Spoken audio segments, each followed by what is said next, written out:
Kia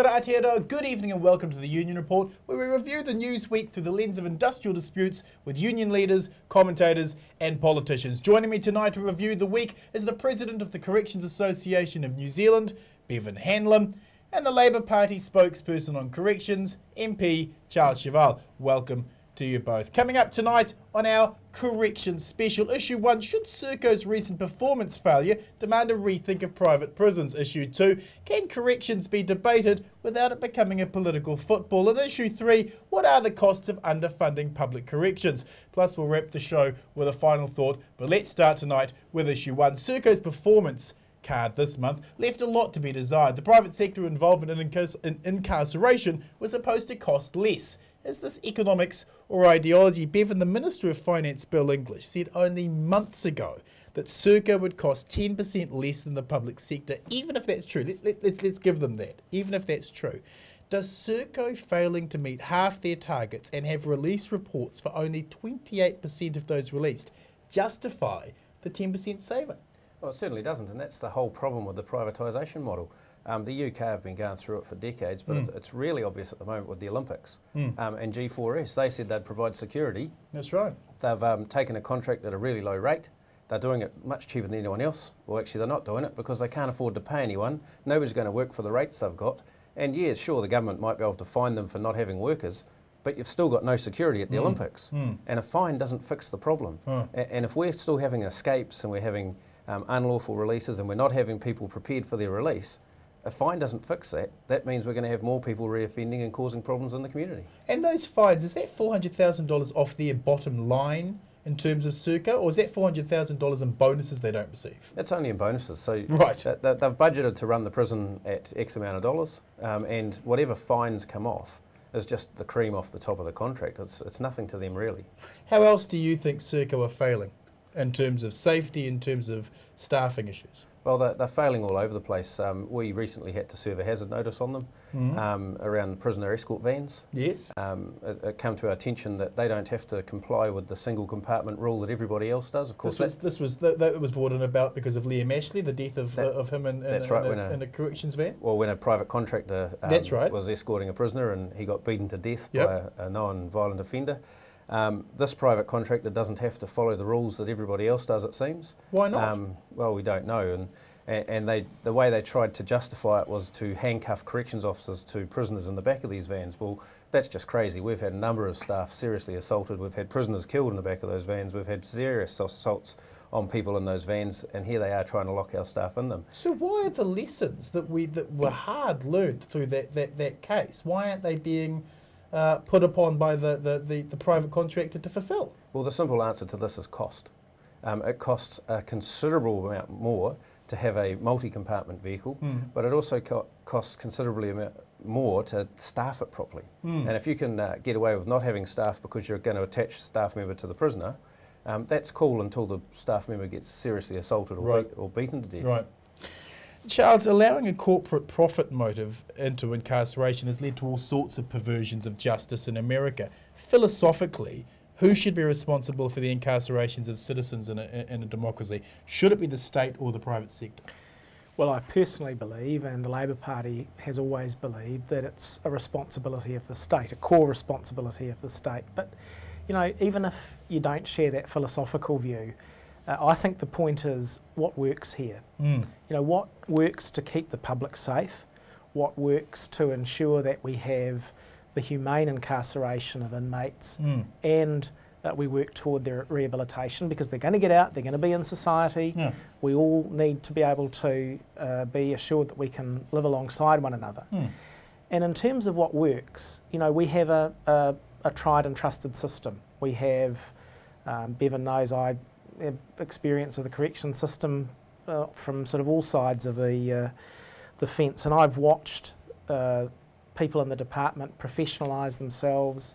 The way that I think our public prison system is run now is very impressive, and it's run on the basis that if the minister wants something, if the government's policy is, for example, to integrate the department better so as to better encourage rehabilitation, while requiring secure incarceration. That's what happens, because that's the way the public service works. It responds to the minister's requirements. Now, what you've got in this private model, as we see in the Serco performance targets, is a complete failure to respond to government imperatives. And so, philosophy aside, why would we do something that just internationally and now in New Zealand isn't working? Is one of the most concerning elements in this that Serco are no longer held accountable by the Ombudsman or the Human Rights Act? Well, I think what you see under National is a desire to get as much of the current sector that's administered publicly out of those accountabilities as possible. Obviously, the state-owned enterprise privatisations will see the SOEs come out of the purview of those watchdogs. You've got a corrections amendment bill that the Nats are trying to get through the House at the moment that would allow public powers to be delegated from the chief executive to private sector managers. I mean, that's just unprecedented. Our whole legal system, I think, will spend years trying to get its head around how to cope with those sort of new accountabilities. And, you know, frankly, I'm sceptical as to whether it's going to work. Bevan, you and your members face intense warts and all scrutiny at all times. Is it fair that the private sector can hide behind commercial sensitivity to avoid that same level of transparency? It's certainly not, and the disappointing thing for our members at Serco is they get tarred with this brush. Right. You've got to remember, when Mount Eden and ACRP were operating at full capacity several years ago now, there were 427 corrections staff there. Serco have taken it over with the same muster but a brand new building for part of it, and they have 200 corrections officers. So it's halved, over half the staffing. And so those staff are doing the best they can with the limited resource and limited resource that Serco will give them. They don't pay them well, they don't look after them, and basically their thing is that you're lucky to have a job, and that's the problem with these private companies. If it was a public prison returning a failed performance report card like this, would the response have been so mute, do you think? Oh, we'd be all over the papers. Sure, it would have been headline news. We would have been headline news. We're headline news when anything like this happens. It's amazing that a company that we're paying millions of dollars a year to do a job isn't doing it, and everyone's just, oh, well, you know, it's just how it works. And not only are we paying them millions of dollars a year, we're about to reward them with $1 billion 30-year contract. Yes. You know, you would think that a company that wasn't meeting its targets in such an obvious and drastic way might give the government pause for thought, and it might just think, oh, maybe we should actually have Wiri operating under the public sector. Well, there's no evidence of that. Just on that, Charles, The Guardian calculated this month that the public-private partnerships in Britain over a 30-year contract will actually cost the state 12 times more than if they'd borrowed the money and run it themselves.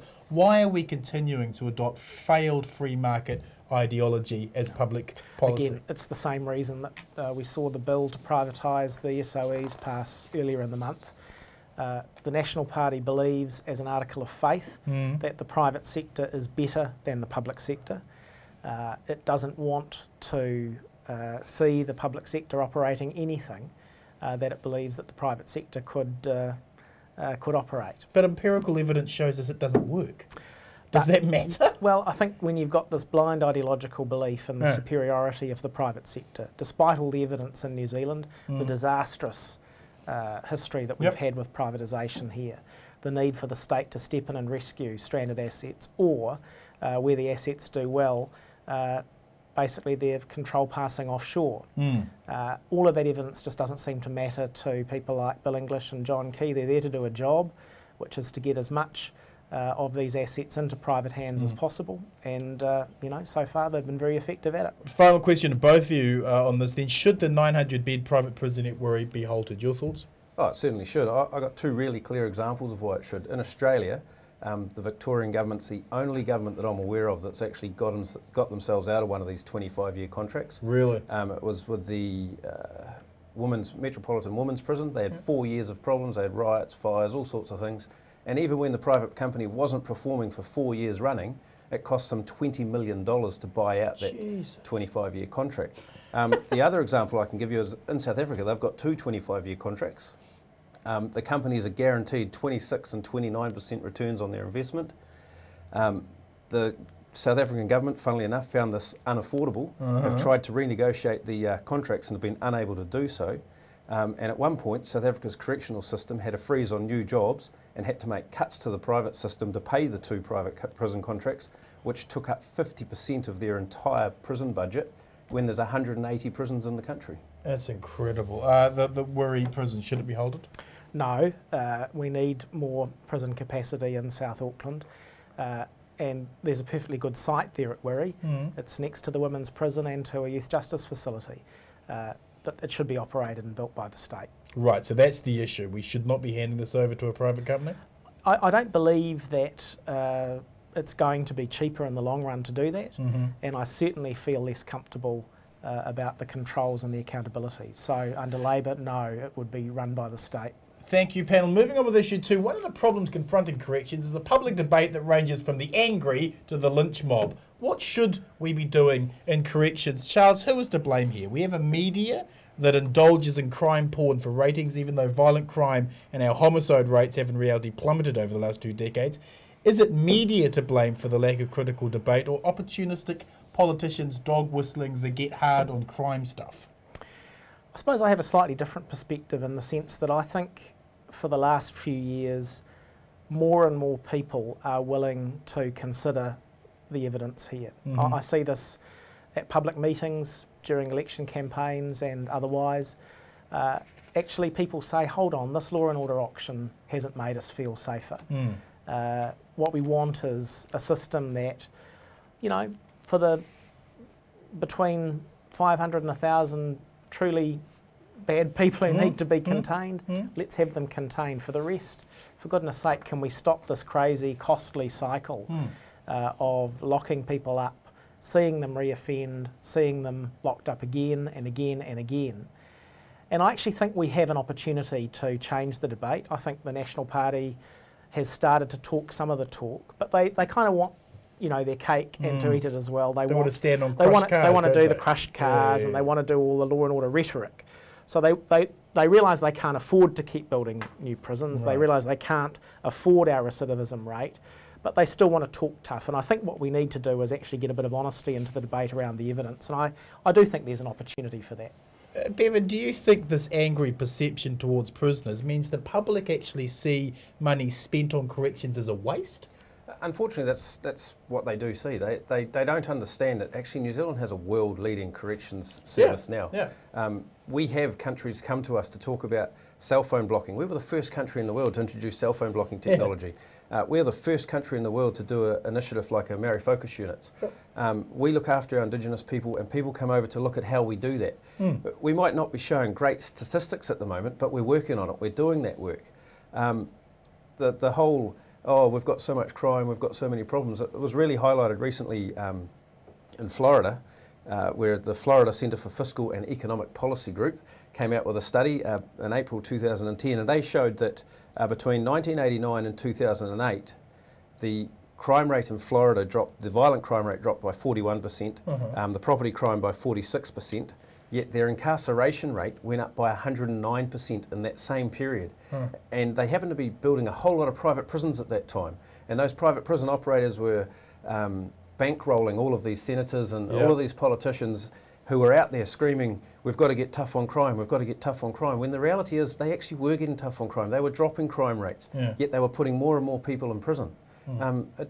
We've got to look at these things through clear eyes and not through emotion. And we've got to say, hey, look, what's the actual facts here? What's going on? And let's deal with what's going on, not the emotion of what's going on. Charles, where is the balance between punishment and rehabilitation?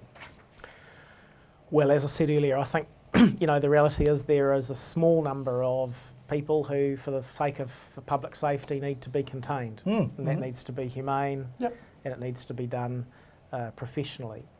But the majority aren't bad, you know, they're sad, or tragically they're mad. You know, that's the other reality of the way we run our system. There's a lot of people with mental health problems, drug and alcohol problems.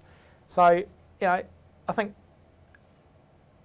the way the debate is moving encourages me. I think there are increasing numbers of New Zealanders who get the fact that unless we move to a proper system of rehabilitation, dig up the old Roper report, Yes. bring back the idea of habilitation centres so people are properly reintegrated into society, rather than being given a couple of $100 and then stood down from the dole for however long it is when they get out. Yeah. You wonder why they break a window and reoffend. Yeah. I think this is the balance we need to get right, and I personally believe we will get there, because I think there is a hunger for rational debate on it. So you wouldn't want to see a worsening of conditions in prison for the sake of punishment. You wouldn't want to, I remember when some of the new prisons were built, there was a lot of anger from the National Party about underfloor heating, when that turned out to be the most cost-effective and safest way to do it. But it was sold as some type of adult hotel, Disneyland experience that was being handed out here. So the actual prisoners' conditions themselves shouldn't be made any worse.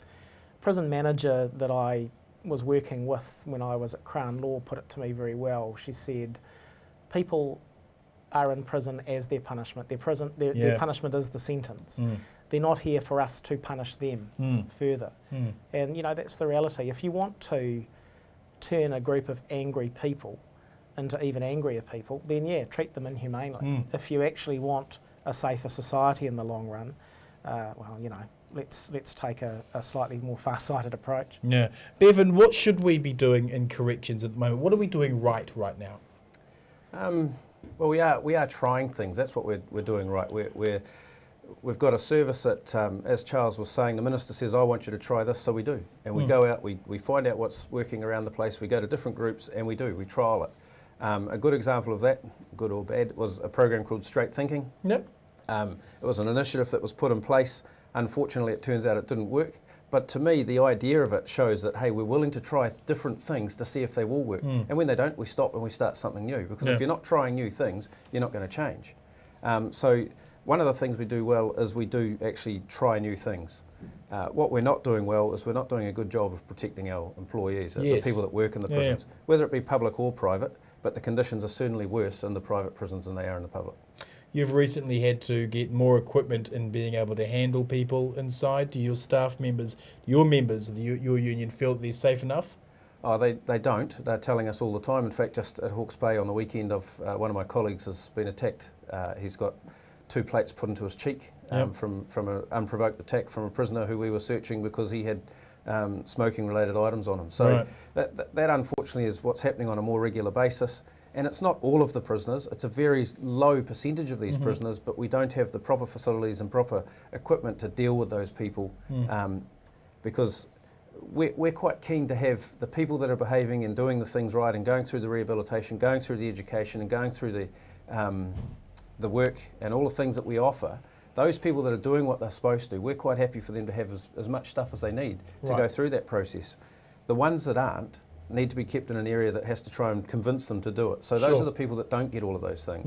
But if you're going to have an area like that, you need to protect the staff. And at the moment, we've got a bit of everything happening and not really anything happening. You were not very happy with more draconian search styles recently. I saw a press release from your union suggesting that that type of interaction between prison guards and inmates would actually create more tension. I certainly would. It's a point of conflict right now. A strip search is a very invasive process. And one of the things I found at the select committee was they were all talking about a strip search, but none of them had actually been involved in a strip search. Nobody had actually had to stand there and get an offender a metre away from him to take off his clothes, lift his testicles, bend over, all of these sorts of things that we make them do every day. If they're carrying an item of contraband and they don't want it found, they're going to come out and they're going to play up in certain ways, and normally it's aggression. So it's a point of conflict. We don't want to be going into a process where we have to be making these guys do more than what we currently make them do, when we've got technology that can find these things. So there's scanners we can use. We can put these people in dry cells, so if they do have things concealed internally, they'll pass them eventually. Why put staff at risk when we can just wait it out? Final question to both of you. How does the public debate change? Who changes it? Well, I think it is changing, as I say. I think we've all got a responsibility as New Zealanders to talk about the sort of society we want to live in. That includes politicians, it includes those in the system, and it includes those who, have thought about these things and want to see us do things better. Is the Sensible Sentencing Trust helping or hindering? I suppose what I'd rather say is that there are groups like Rethinking Crime and Punishment that are offering incredibly useful and helpful perspectives. Just Speak is another group that's useful. I don't question the sincerity of people in the Sensible Sentencing Trust, but I think the evidence shows that the retributive approach, the hang 'em high approach, has reached the end of its useful life. Right. And as Bill English said, if we are building more prisons, then we're in moral and fiscal failure territory. And you know, on that I agree with him. Yeah. Where does the public debate change? Oh, unfortunately, I don't see it changing anytime soon. Although, in saying that, there has been a slight change through South Auckland in the way the police are policing. Yes. And the good thing about that is we haven't had the likes of the Sensible Sentencing Trust jump in there and say this is wrong. We're not jumping on these people, because originally we went in there and we did the broken windows tactic, where basically if you did something wrong you were getting processed, locked up and sent to prison. Now they're taking a more hands-on approach. They've got police in there, they're dealing with things as they happen, they're warning people on a more regular basis, but they're not seeing those people back again and again. Right. So there's not these perceptions from these people of what the police are and what type of people they are. So the gangs aren't flourishing like they were a few years ago. So I guess in that sense, that's worked really well. And if the media can keep positive attention around that sort of stuff, I think that is a good shift and that is a good change. Thank you, panel. Moving on with issue 3 of our private prison special. What are the costs of underfunding public corrections? Charles, we've had prison disturbances up north with prisoners protesting lockdown conditions, and a report out today in the Dominion Times citing 30% of staff feeling unsafe at work. Are these the costs of running down a public prison service? Well, I'd have to say this. I was at Auckland Prison 2 months ago, and actually I was at Mount Eden earlier at that same day, and I'd say Bevan's absolutely right about the Serco conditions. People are packed in there like sardines. They've got the minimum number of staff trying to do the maximum amount of work. They've got some good ideas. They've got very nice ideas about how to run the place. They've got well-motivated staff and well-meaning managers. You know, I was impressed by the people. Sure. But the job that they are trying to do is in a pressure cooker. And then you look at parts of the state system that have just been run down over the years, and Auckland would be the prime example of that. You know, my view is we ought to reinvest in the capacity we've got, and you know, the idea that we just sort of shut capacity around the country in order to build it all up in South Auckland doesn't make a lot of sense. If you look at the business case for Wiri, we're going to have about 2,000 spare beds in the system.